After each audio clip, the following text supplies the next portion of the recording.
High court চত্বরে কি বললেন কল্যাণ ব্যানার্জি?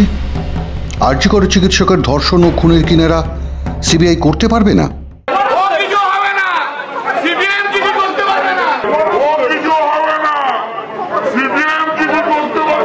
কিন্তু কেন এই কথা বলছেন তৃণমূল কংগ্রেসের সাংসদ আইনজীবী?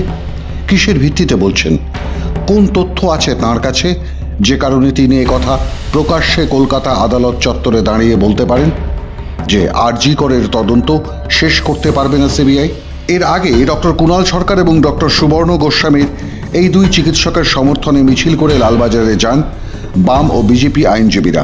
সেখান থেকে আদালত চত্বরে আসতেই মুখোমুখি তৃণমূল কংগ্রেস সাংসদ কল্যাণ ব্যানার্জি। একই কুকথায় কল্যাণ কুখ্যাত বাংলার রাজনীতিতে। সেই কল্যাণ সিবিআই তদন্ত শেষ করতে পারবে না বলতেই রেড়ে করে ওঠেন বাম বিজেপি আইনজীবীরা। কল্যাণকে ঘিরে ধরে জানতে চান, তাহলে কি যাবতীয় তথ্য নষ্ট করে ফেলেছে লালবাজার? নষ্ট করে ফেলেছেন কমিশনার বিনীত গোয়েল এবং মুরলীধর শর্মা। স্লোগান ওঠে,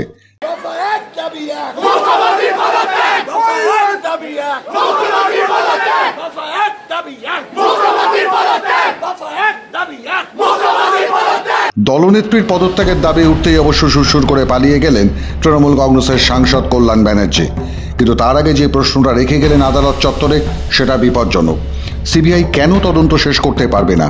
তাহলে কি বাংলার মানুষের আশঙ্কাই সত্য হতে চলেছে যে যাবতীয় তথ্য প্রমাণ প্রথম দিন থেকেই নষ্ট করে ফেলা হয়েছে? সে কারণেই কি আরজি কর সম্পর্কিত যে তথ্য সিবিআইয়ের হাতে তুলে দিয়েছে কলকাতা পুলিশ তা অসম্পূর্ণ? সে কারণেই কি মুখ্যমন্ত্রী রোববারের মধ্যে তদন্ত শেষ করবার জন্য চাপ দিচ্ছেন সিবিআইয়ের ওপর? আর একবার বলির পাঠা সিভিক ভলেন্টিয়ারকে ফাঁসিতে ঝুলিয়ে দিতে পারলে 16 কলা পূর্ণ হয়। সে কারণেই কি তৃণমূল কংগ্রেসের পক্ষ থেকে শুধু ফাঁসির দাবি? মাধ্যম ব্যুরো রিপোর্ট।